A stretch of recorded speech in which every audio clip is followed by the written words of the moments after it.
Hello, listeners. Welcome to the third episode of Commercial Minds. My name is Teny and Kuti, and I'm joined by my very good friend, Modou Keita. Looking forward to this third episode. Yeah, welcome back, guys. It's been welcome back to you, welcome back to me. Yeah, welcome back to the listeners. Welcome back, guys. It's been. How's your Christmas break and all of that been? It was good, you know. It was just normal. Yeah.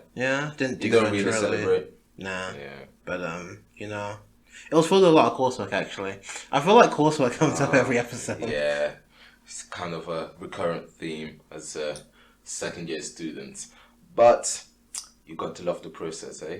Yeah, I mean, that's a love it. That was a trick question. Not sure I love the process, but I appreciate where it'll get me in the end. Yeah, definitely. I also want to apologize for missing last week's episode. That was my fault, because I was really behind on coursework. Yeah. So... I mean, it's not entirely your fault, it was, yeah. I mean, I probably should have just started earlier. But, nonetheless, it's over now. Well, I have more, but... Yeah, I'm on track now. It's never over. It's never over. It's never over. I feel like we're kind of giving the wrong tone to like sixth formers that might be listening. Listen, if you want to come to uni, come to uni. Definitely, yeah, the coursework is just a minor hurdle you're going to have to overcome. It's not as bad as we're making out. Yeah, definitely, like, preparation is the key, and, like, just be organised, and, discipline. What's been happening? World War 3. Yeah. Surprisingly, a lot of it was trending on Twitter, wasn't it? Yeah. For a couple of days, and there were a lot of memes about it. A lot of memes. Yeah. And I think they're still flying out even at this moment. But yeah, as many of you probably know, the US did an airstrike on. Well, I don't know what they did it on, but Qasem Soleimani, a high-ranking Iranian general, was killed in that airstrike, and it's not gone down well. Yeah. Someone sort of compared him to like General Soleimani. Someone compared him to me as like their sort of like Mike Pence. Oh wow. In terms of like he's not like the head, but he's like loved a lot by the people who love him, and he's like a public figure, and they see him often. Wow. Yeah. That sort of thing. That explains the nation's fury, because they took the streets straight away. I think I saw one video of the Ayatollah Khomeini. I hope I said that right, but they sounded quite. Who are they? For those who don't know. Iranians. I'm talking about Iranians in general. Okay. Yeah. How nation reacted to this killing, to the airstrike, and some words from the Ayatollah of Iran that was saying basically this is why we don't like American leaders. He did clarify, we have nothing against American people, but the American leaders, and which seems to be directly pointed at Donald Trump. Yeah, because he authorized the strike, didn't he? Exactly. So, turbulent times, but we can't get too far ahead of ourselves. Yeah. As of recording, the most recent thing that's happened with it really is that Donald Trump just sort of gave like a statement outside the White House, just sort of, I guess, trying to defuse the situation and like warning Iran against like any further escalation, because they bombed that American base, didn't they? Yeah, they did. Yeah, but to be fair, in the past few days things have calmed down. So well, we'll see. Because there have been interventions. I mean, UN interventions and stuff to get leaders to come to the table and talk things out. So hopefully, that's what's resulted in at least the past few days being calm, and hopefully, for the future. Yeah, here's hoping the UN can actually do something. Whoa. But yeah, weird start to 2020. Yeah. Gotta be honest. I would say scary. I was scared for a minute. Yeah, because it's like... It was trending. This was not well, to be fair, you could say because of social media, we do have the tendency to what's the word I'm looking for? Exaggerate? Exaggerate, yeah. Yeah. I was trying to go for a more fancy word and it failed. But definitely, yeah, social media does give the opportunity to exaggerate. And I think that may have been what happened. Yeah. But I mean, this is basically how World War One started, with the assassination of Franz Ferdinand. Yeah. Similar-ish circumstances, so I think it's turbulent times, but hoping cooler heads prevail and everything will be resolved in the end. Yeah. But, yeah. Let's get down to business. On to the show, the main story, the main meat. Yes. Of the show. The main meat. Right. So, back to, commercial. Commercial. Now stuff. We're putting on our commercial minds. Oh. Oh. I know. That was good. I know. That was good. I know. Thank you. I sounded like a primary school teacher. Let's go on our commercial minds. But anyway, yeah. Yeah. So, our first story comes from the Financial Times. Popular retailer and grocer Tesco is looking to sell off its Asian businesses in Thailand and Malaysia for a reported $9 billion. Known as Tesco Lotus in the Asian markets, the company is a key player in the region as they take up 28% of the Thai grocery market. This means that were any of the potential buyers to be successful, it could trigger a significant antitrust and competition law fines against them. Thailand's Office of Trade Competition Commissions have said that they would ban the deal completely if it failed to pass their extensive scrutiny and led to a monopoly. And they could also impose heavy fines and sanctions on the purchasers. The news of this potential sale comes as Tesco's CEO, Dave Lewis, stepped down recently after being rightfully claimed to have saved the business. Much of the proceeds from the sale will be going to the Tesco shareholders. So, Tesco selling off 28% of the Thai grocery market? What do you think? I think it's definitely big news. This was something I came across a couple weeks back, I think before the new year, but back then it was very preliminary. Yeah. And definitely I agree with you in terms of the antitrust and competition issues that could arise from it. Yeah. I mean, we've seen a similar situation with was it Sainsbury's trying to buy Asda, or was it the other way around? I think it was Sainsbury's trying to buy Asda. Yeah. With Sainsbury's trying to buy Asda, and that move was also blocked because of, I competition. think it might actually be helpful to explain what competition and antitrust law is. Okay, true. So competition is basically, oh God, I hope I do this justice, but trying to maintain fair competition in the market, not for consumers primarily, because the more competition you have, the more desired businesses will have to actually produce products that will be for the good of the consumer and attract, consumers to their brand. That way, it's like competition is like a fair fight for everyone, for every business in there. So if you have one massive giant that's controlling everything, you don't have that competition. That way they dominate prices, they dominate what they can charge, and everyone else in that industry just has to fall in line.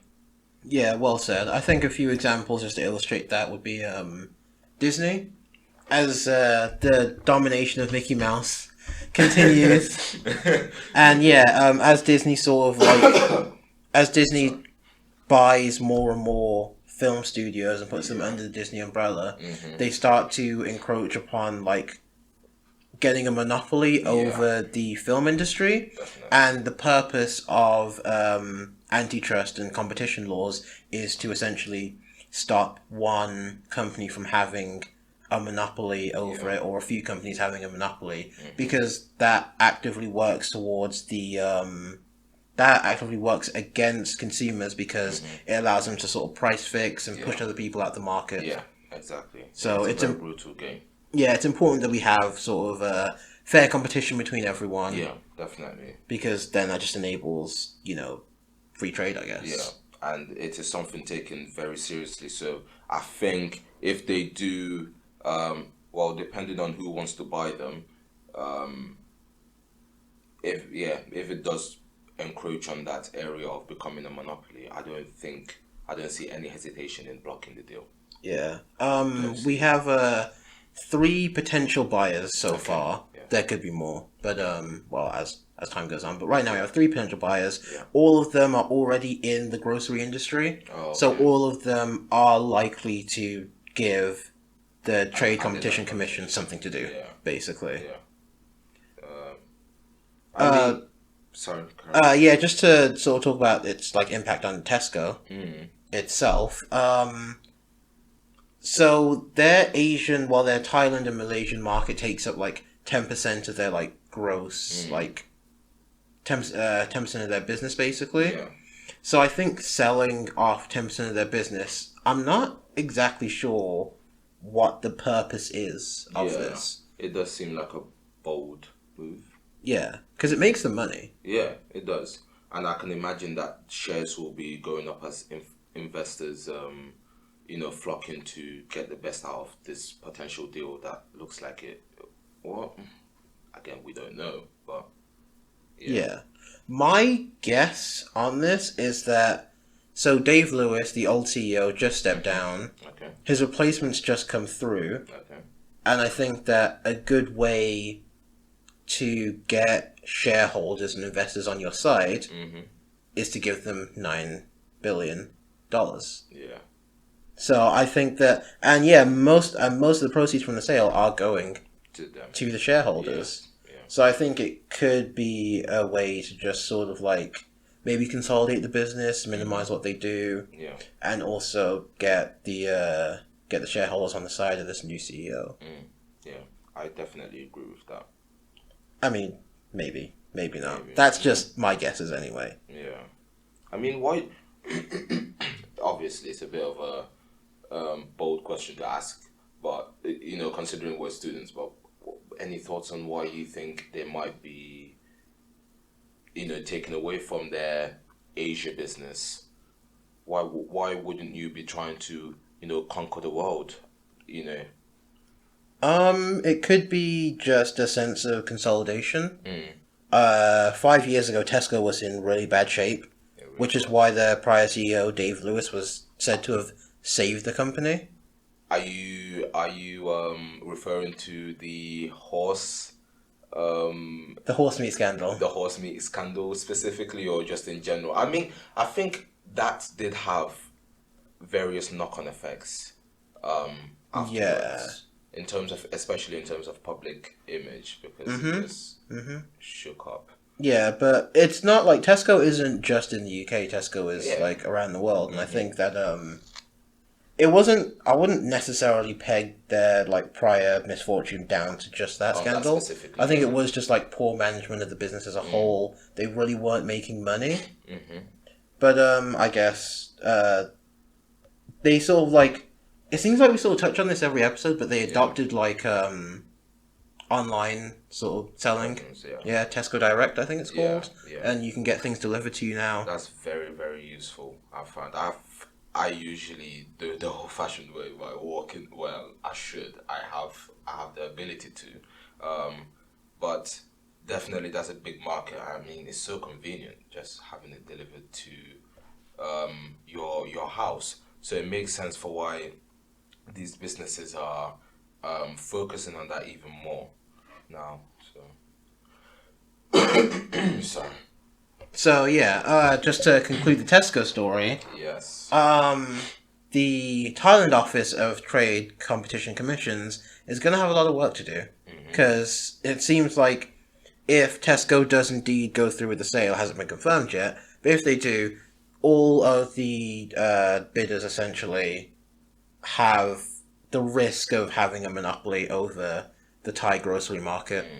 So we'll see whether this deal is indeed allowed to go ahead, and whether the shareholders are able to collect their $9 billion dollars checks. Yeah. So our second story comes from BBC News. Nice. So the trade war between China and the US appears to have cooled off, as the two countries have arrived at a deal. So just to firstly explain the situation, since 2018, around June, Donald Trump's administration had been attempting to bolster US businesses and US goods by imposing tariffs on imported Chinese goods.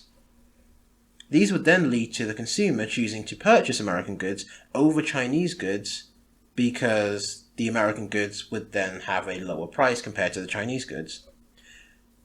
In response to this, China essentially did the same thing to the US by raising tariffs on the goods that came from the US into China. So, in the recently signed deal, China has pledged to boost US imports by $200 billion above 2017 levels. And in exchange for this, the US has agreed to halve some of the new tariffs it imposed on Chinese products. Now, while this is a good step forward, this hasn't put an end to the trade war, as this deal has been called Phase 1 by Trump's administration, and they've promised that the administration will take up other issues, such as China's state subsidiaries, in future negotiations. I mean, it's definitely a step in the right direction. I'll be honest, when I came across this, I was quite surprised.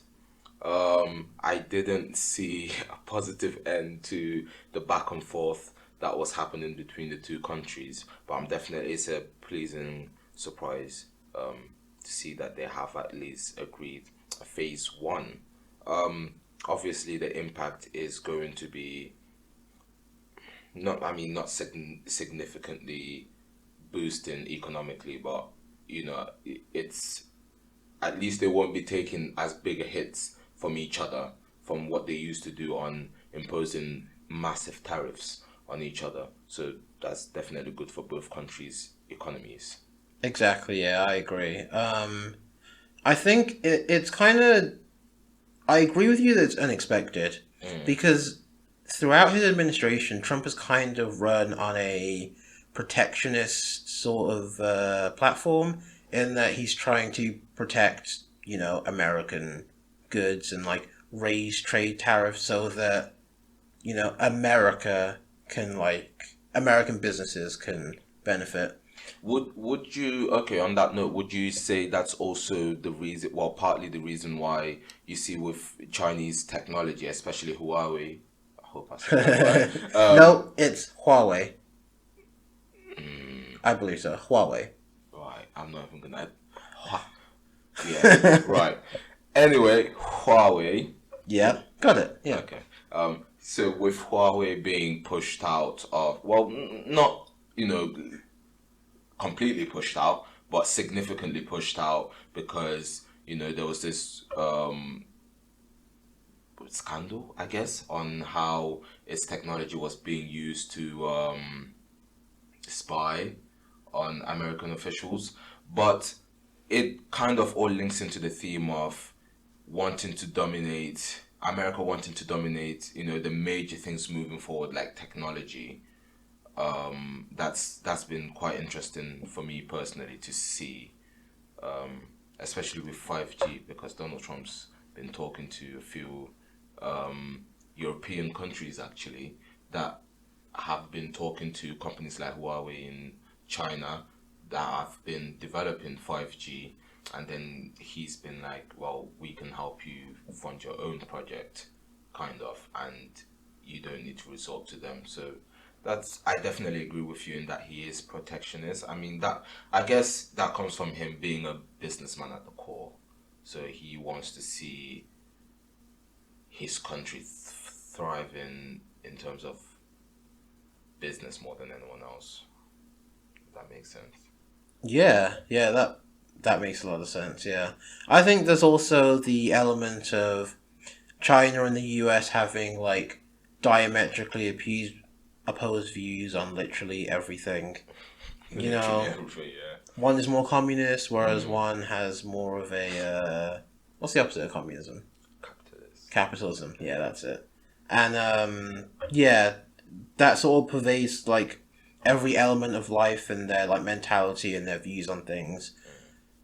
But I think that coming at this deal is eventually going to be a good thing. Hopefully, it continues and we have, like, further progression. Obviously, this is just phase 1. We have, like, phase 2 and 3, and we are able to, like, come to more deals where the tariffs can be reduced. How likely, not how likely, how quickly do you see those deals rolling on from one another? When do you see the phase 2 being done? I think we'll see it relatively soon, if for no other reason than, firstly, Trump's impeachment, secondly, the election. I think that... How's that going, by the way? Do you know some information on that you can share? About the American election? No, the impeachment process. How's that going? Do you have some information? At the time of recording, no. Okay, yeah. Nothing else has happened apart from, he's been impeached. Yeah. We have to take it to the Senate. Which is mainly dominated by his party. Yeah, Republicans. Yeah. So it's unlikely that he will be removed from office. But, then I think he'll, like, probably stay in office until the next election, whether he can be elected or not. Whether he will be re-elected or not, I have my own views on that. But, yeah. I'm not going to ask you on that. Back to the story. If you want to know, you can go to The Spectrum. That's his political blog. The Whole Spectrum. The Whole Spectrum. Yeah, The Whole Spectrum. Yeah. Sorry. That's where you can get, I guess the whole spectrum on his political views. Thank you for the plug. But yeah, sorry, I cut you off. I was talking about, it's hard not to see this in the light of the impending election and his impeachment. I think he's making efforts to sort of improve his image. Yeah. And I think that... I agree with you, but I disagree with you at times, because he almost seems like he's improving his image, but then he does something to kind of shoot himself in the foot, or I don't know if that's just... Like, with some of his tweets. Let's not get too political here. I mean, I'm not trying to get political. I'm just saying, on that particular point, on his public image, I do definitely see him making an attempt, especially at press conferences and stuff. I do see him making an attempt to come off more, less harsh, brash. I don't know. Brash. Sorry. But yeah, he does kind of go back on himself sometimes on Twitter. My own personal view, but yeah. But anyway, the commercial impacts. The commercial impacts, yes. So, obviously looking at this, I think it bodes well for both countries. Yeah, definitely. A lot of what we have in the West, in America specifically, is manufactured in China. So if we can reduce the tariffs, it means that prices will inevitably, go down for the consumer. This is all assuming that the companies don't, keep the current prices and then just take extra profit, which I doubt will happen. Yeah, highly doubtful. But, yeah, like you said, this is good for the companies, the businesses that are, involved in this, because they would have been taking huge hits from these tariffs that are being imposed. And now they have a bit of breathing room. Yeah, here's hoping that, the tariffs being decreased and continues. Yeah, exactly. They can just roll on from one another. Yeah, I remember hearing, there was a big thing recently with, because I'm, pretty into, gaming and video games and all that sort of stuff. We're expecting the new consoles at the end of 2020. And when you say new consoles, the new Xbox and the new PS5. PlayStation. I completely forgot about that, Yeah, we were expecting those, but those are all manufactured in China. Yeah. And I remember seeing a letter from the three big companies, which is a surprise to see them all like unified. But the three big companies, Sony, Microsoft, and Nintendo, okay, they wrote a letter to Donald Trump's administration, okay, basically asking to like remove the tariffs. Oh wow. Because if they That's a big statement, yeah. Yeah, because if they bring out these consoles, they're naturally going to be more expensive than they had planned them to be. Yeah. Because these things are developed like 2, 3, 4 years in advance. Yeah. So with these tariffs, it would like make the consoles more expensive, then obviously reduce their ability to make money because less people are going to buy them. Exactly. Yeah. Because naturally the cost of the tariffs would be passed on to the consumer because the manufacturers probably wouldn't be able to afford to take on that cost. Yeah. But obviously now that the tariffs are being decreased, and hopefully we'll get more and more as America sort of improves their trade relationship with China, we'll see these costs go down to hopefully what they were before. Yeah. And then, companies will be able to benefit, consumers will be able to benefit, and in the end, everyone wins. Everyone wins, yeah. You win. You can have your which kind of guy are you? PS5 or... I'm PS5, but if you think I can afford this on student finance salary... Wait, salary? It's a loan. You're giving that back. You know what I mean. Yeah, no, definitely. Right, so what's the final story you got for us then? Alright, so the final story of the day comes from the Financial Times, again. So, the airline operator Flybe has recently been rescued by the UK government, following several restructurings and a difficult decade for the airliner. Partly worsened by Brexit uncertainty and a weak pound, the airline was saved by a government rescue package which included a deferral from the usual air passenger duty, which cost the company an annual £106 million. They were also given an injection of cash from the airline's owners and a potential government loan. This has kept the airline going and has ultimately saved 2,400 jobs. But the move has faced criticism, with the Ryanair chief executive Michael O'Leary even threatening legal action against the UK government due to their rescue of Flybe. Wow. That last sentence is quite strong. Yeah, let's start at the beginning though. Good place to start. Yeah. So no, I mean, what are your initial thoughts then? Moved by the government or? See, I think that it's good because it saved 2,400 jobs. Definitely. Yeah. And the commercial impacts of this will be that the airline continues to fly, But there is also the question of how will this affect the other airlines? Can other airlines expect this treatment? Yes.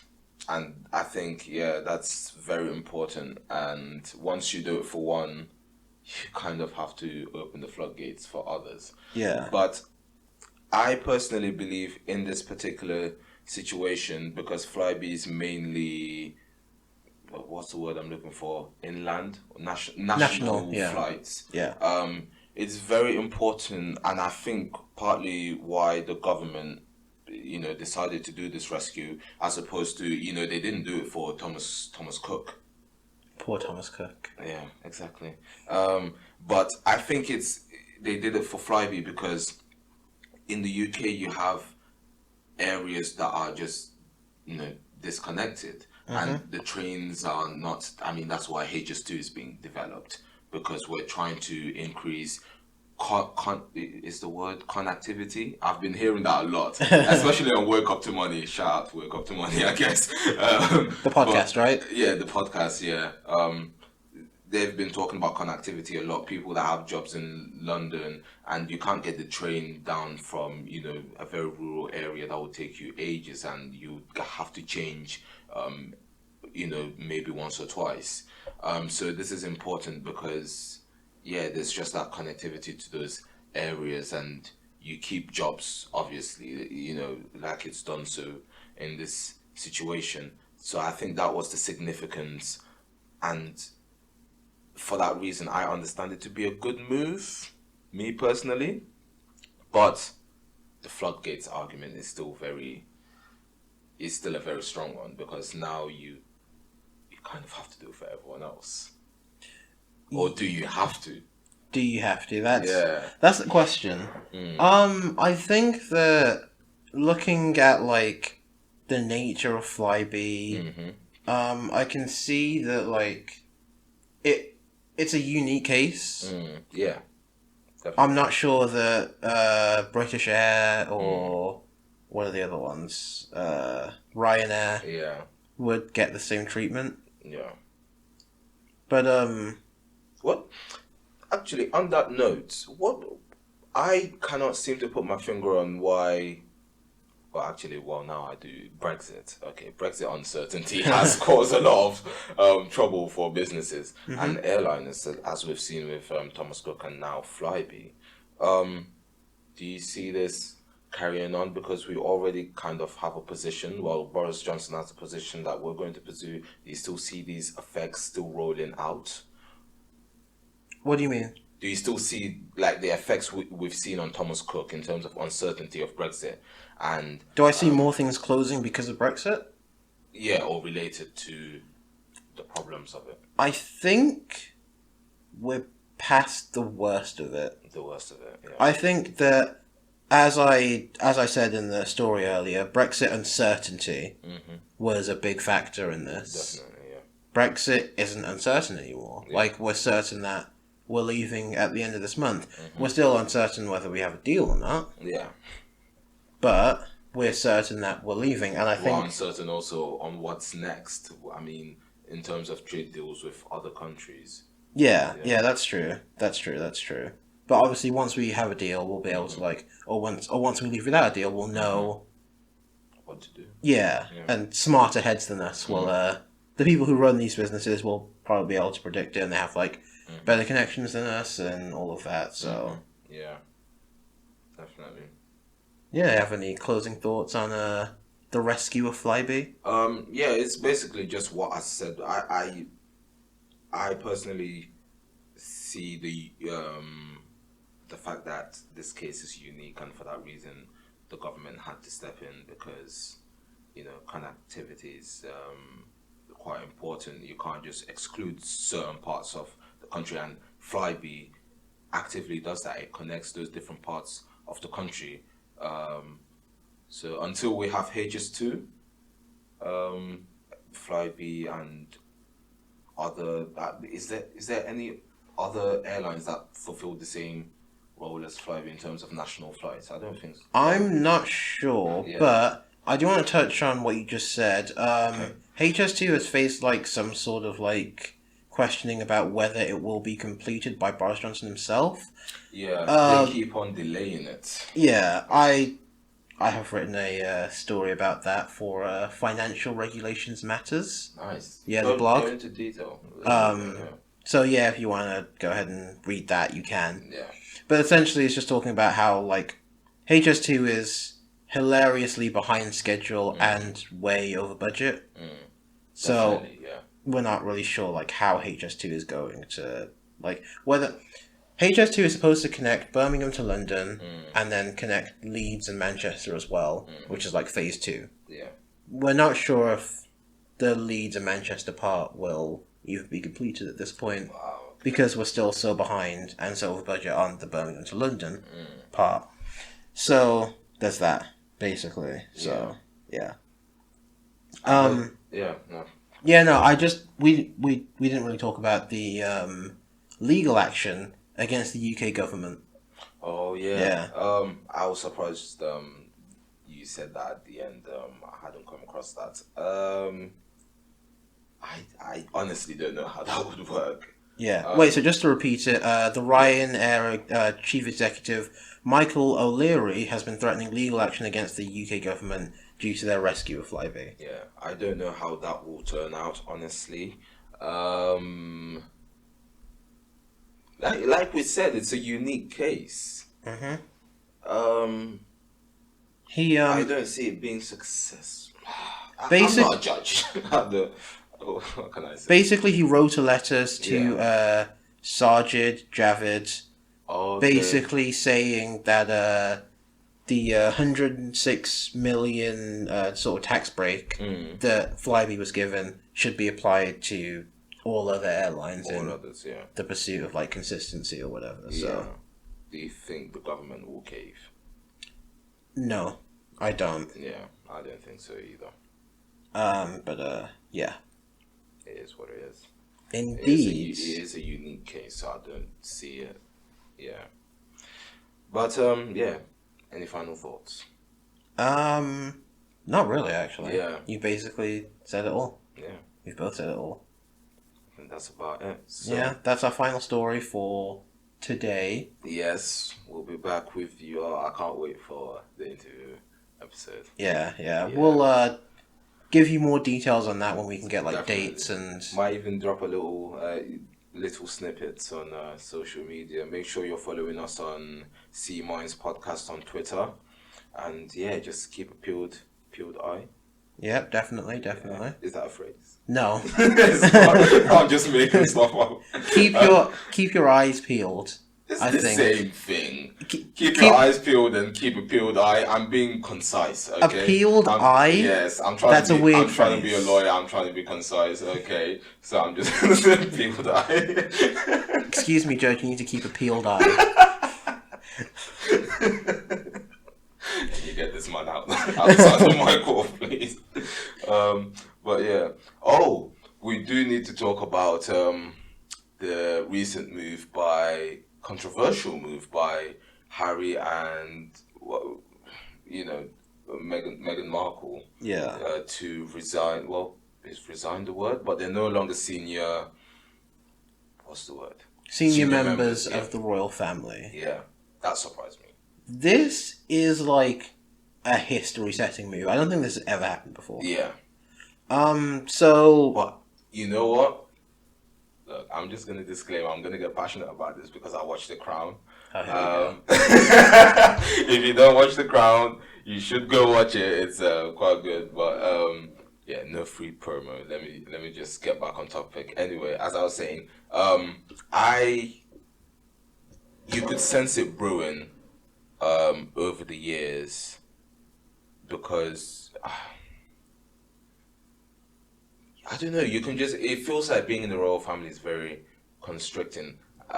It's constricted. Yeah, restrictive, I guess. And especially in the time and era that we live in, it just doesn't match entirely with our social values, if that makes sense. So, I mean, back then, like marrying a divorced woman is. Because Meghan Markle was divorced before she... Yeah, and that caused a lot of trouble. And even now again, the people are commenting, oh, she's pulling him away from his family and stuff. It's very controversial, but I'm surprised, but I'm not surprised. It's weird, because you kind of hear about this thing, like, just with normal people. Like, people get married and they spend, like, less time with their family. It's weird to see this on a royal scale. Exactly, yeah. They're royal. They're royalty. You don't think... I don't really want to like speculate on all of this. Not. Personally, I'm just going to say that I think the media's been like really hard on Meghan Markle throughout the whole thing.